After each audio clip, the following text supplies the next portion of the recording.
En el nombre del Padre, del Hijo y del Espíritu Santo. Amén. Queridos hermanos, tengan todos ustedes muy buenos días. Hoy día, domingo de la 30ª semana del tiempo ordinario, o sea, domingo 30 del tiempo ordinario. El Evangelio de San Mateo dice lo siguiente: en aquel tiempo, los fariseos, al oír que había hecho callar a los saduceos, se acercaron a Jesús y uno de ellos le preguntó para ponerlo a prueba: Maestro, ¿cuál es el mandamiento principal de la ley?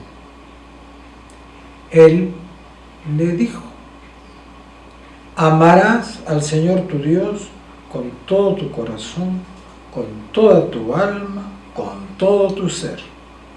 Este mandamiento es el principal y primero. El segundo es semejante a él: amarás a tu prójimo como a ti mismo. Estos dos mandamientos sostienen la ley entera y los profetas. Queridos hermanos, tenemos que recordar que Jesús vino para dar un mensaje de salvación, pero no solo para el pueblo de Israel. El mensaje de salvación es para toda la humanidad, para todo el universo de personas que viven en este mundo. El lenguaje que empleó Jesús en ese entonces era el adecuado para ese tiempo. El pueblo era pastor, entonces habla del buen pastor, de las ovejas, habla del cultivo. Tiene que emplear un lenguaje que sea adecuado a las personas a las cuales él se está dirigiendo, ¿no? Hoy día él tendría que emplear otro lenguaje, no podría emplear el mismo lenguaje. Pero el lenguaje que él emplearía sería un lenguaje para que pueda llegar a toda la humanidad.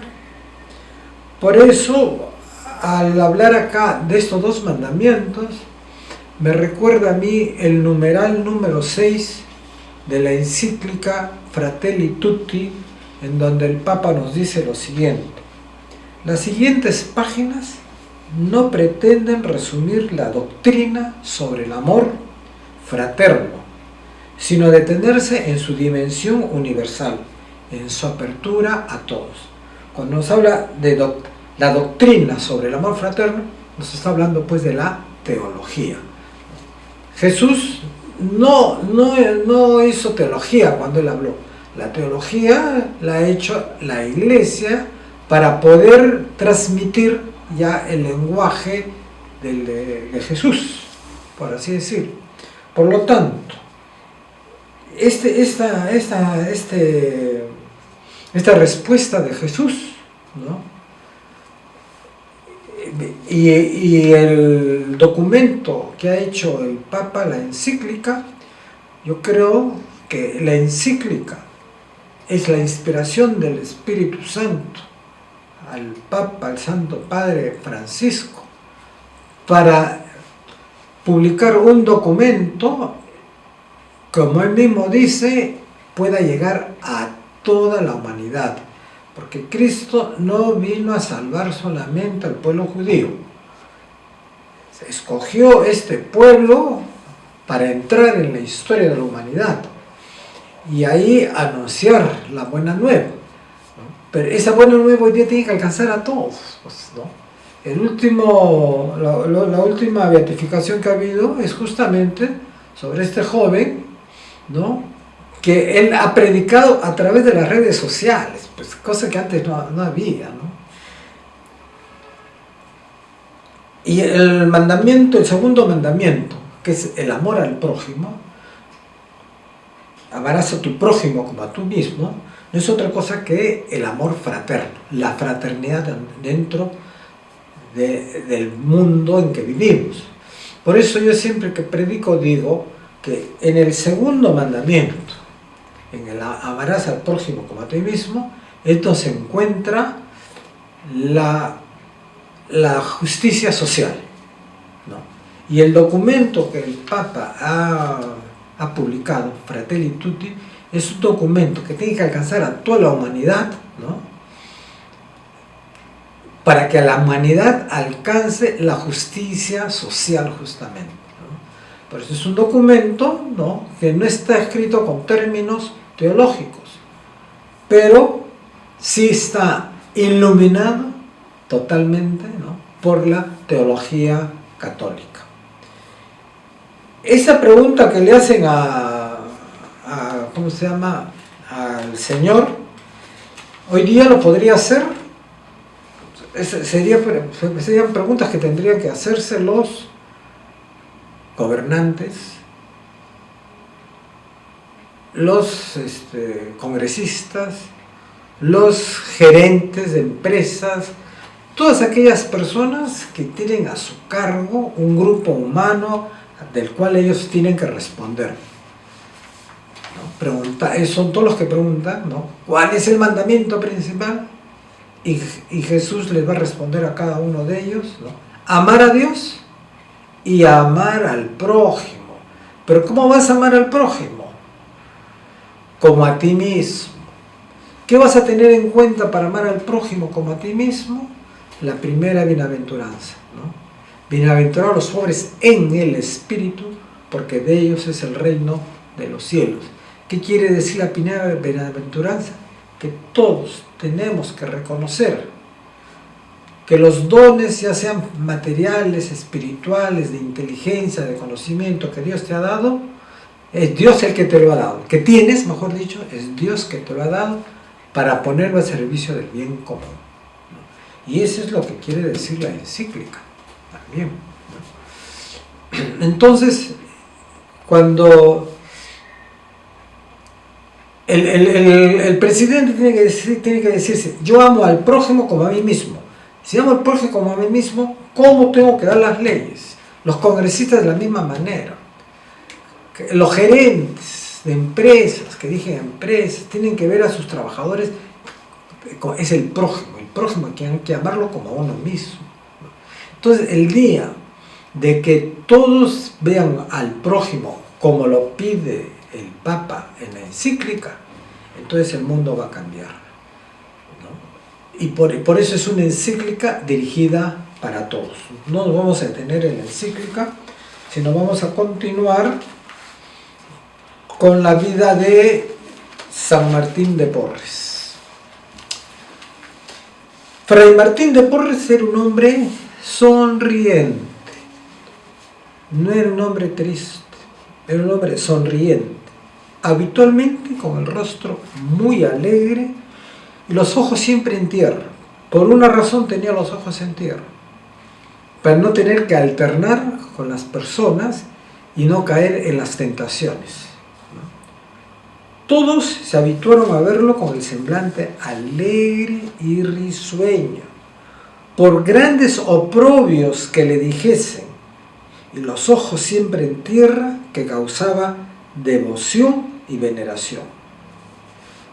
Los que bien lo conocieron advirtieron que cuando moría uno de los enfermos, en el semblante del rostro que traía Fray Martín, se reconocía el estado en que se hallaba el alma del difunto. Y así decía después de algunas veces que lo encomendasen a Dios, y otras, teniendo el semblante alegre, no decían nada, en que conocían todos el estado en que tenía el alma del difunto. Ya San Martincito ya sabía si la persona ha muerto en gracia de Dios o no ha muerto en gracia de Dios, ¿no? Eran los conocimientos que él tenía, que Dios se los daba a él, ¿no? Lo importante es que hemos visto que él nunca se jactó de las gracias que Dios les daba. Era muy modesto, nunca se jactaba de esas cosas. Cuando trataban duramente o lo insultaban a Fray Martín, porque no crean que todos han sido muy buenos con él, ¿no? Ha habido mucha gente que le tenía envidia, cólera, fastidio ahí en el convento. El semblante de su rostro era más alegre que cuando le hacían alguna grande honra o lisonja. Y muy interesante cómo reaccionaba San Martín. Cuando le insultaba es cuando menos se enojaba. El semblante de él era la expresión de una acción de gracias. Andaba de continuo con un mismo rostro, sin que lo próspero le levantase, ni lo adverso lo deprimiese. ¿Por qué? ¿Por qué San Martín podía mantener esa ecuanimidad, esa estabilidad en sus sentimientos? Porque él ponía toda su confianza en el Señor. Y todo él lo hacía por amor al prójimo. Hay que amar al prójimo como a mí mismo. Entonces, así amaba Fray Martín a todas las personas con las cuales él tenía que alternar, ¿no? Y con las que no alternaba, igualito, las amaba igual. No necesitaba él verse con ellos para decir a esta persona no la amo, a esta sí la amo.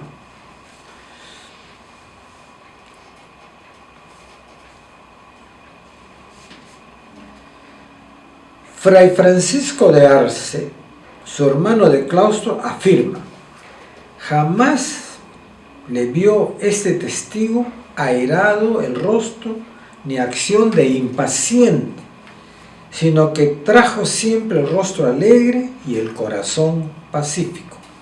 No era Dios que le mandaba vivir, era que él vivía con Dios, como Dios mandaba, ¿no? Eso es muy importante, ¿no? Hay algo así parecido, acá no tengo la encíclica del Papa, pero en el numeral 48 hace una referencia a esta actitud de San Martín, el número 48, ¿no? No me di cuenta de eso. A ver, vamos a la 48, ¿qué dice el número 48?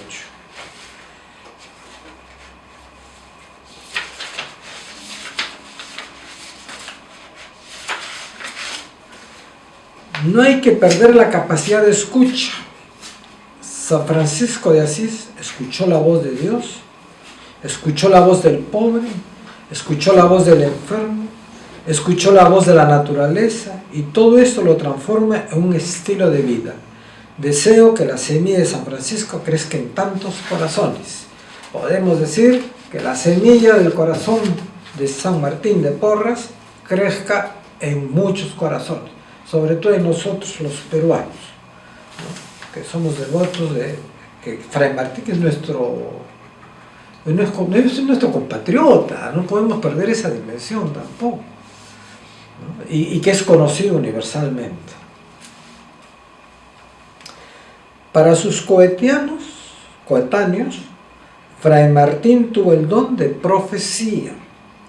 Ellos no conocían la palabra extrasensorial. Pudo ser mera intuición, también telepatía, pero todo llega a pensar que fue bastante más allá y que llegó a la cognición, la precognición y la poscognición. La intuición es la habilidad para conocer, comprender o percibir algo de manera clara e inmediata sin la intervención de la razón. Esa intuición la tenía Fray Martín. Es el caso de un seglar que había venido a la ropería para ser sangrado, y como se desmayase lo echó en una cuja. Saliendo Fray Martín, el seglar se guardó 2 sábanas sucias bajo sus calzones. Al regresar el siervo de Dios se fue el seglar, y tras él salió Martín y le ordenó que regresase y devolviera las 2 sábanas de sus calzones que faltaba, le hacen a los enfermos, ¿no? Y como esto hay varios relatos de los testigos. El caso de telepatía, fenómeno que consiste en la transmisión o en la coincidencia de pensamientos entre personas, generalmente distantes entre sí, que se produce sin intervención de los sentidos o de agente físico conocido, hay varias declaraciones de testigos que Fray Martín se enteraba de necesidades de ellos y al mismo momento de ocurrir el deseo, se les hacía llegar, ¿no? Tenía esa telepatía, captaba las cosas. Bueno, era la gracia que Dios le había dado, que él la utilizaba para el bien de los demás, no para sacarle provecho propio, ¿no? Un corrupto con esas condiciones diría, bueno, ¿cuánto me das? Porque ahora tú estás necesitando eso, ¿no? ¿Cuánto me das? ¿Con qué me vas a pagar esto que te estoy trayendo, ¿no? Caso de cognición o conocimiento del presente. Es el caso de la hermana de Fray Martín, que habiéndose sacado un duplicado de llave del escritorio de su esposo, le sacó dinero y como no escuchó la campana del alba, pensó que su hermano estaba enfermo y llegando a la portería su hermano, mirando el suelo como acostumbraba, le dijo que había hecho en hacer el duplicado y robarle a su marido. Le dijo que lo que había hecho, ¿no? Es sacar un duplicado y robarle a su marido. Si descubriendo el pasado, el presente y el futuro, Martín tuvo muchos aciertos, más los tuvo prediciendo la muerte propia y ajena, lo que puede señalarse como otro conocimiento extrasensorial, notable dentro del campo de la precognición. No se trata de su experiencia como enfermero, sino que el enfermero mayor, su superior profesional, reconocía que tenía don de profecía y sabía los enfermos que se habían de morir desde el principio de sus enfermedades y se los decía a ese testigo con mucha sencillez,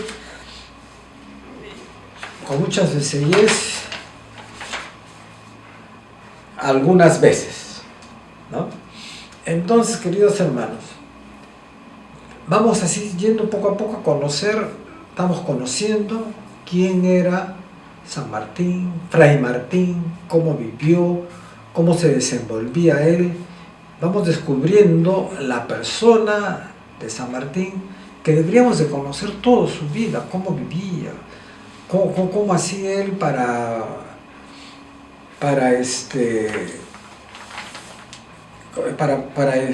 relacionarse con los demás, porque ese es un ejemplo para nosotros, para nuestra vida, ¿no?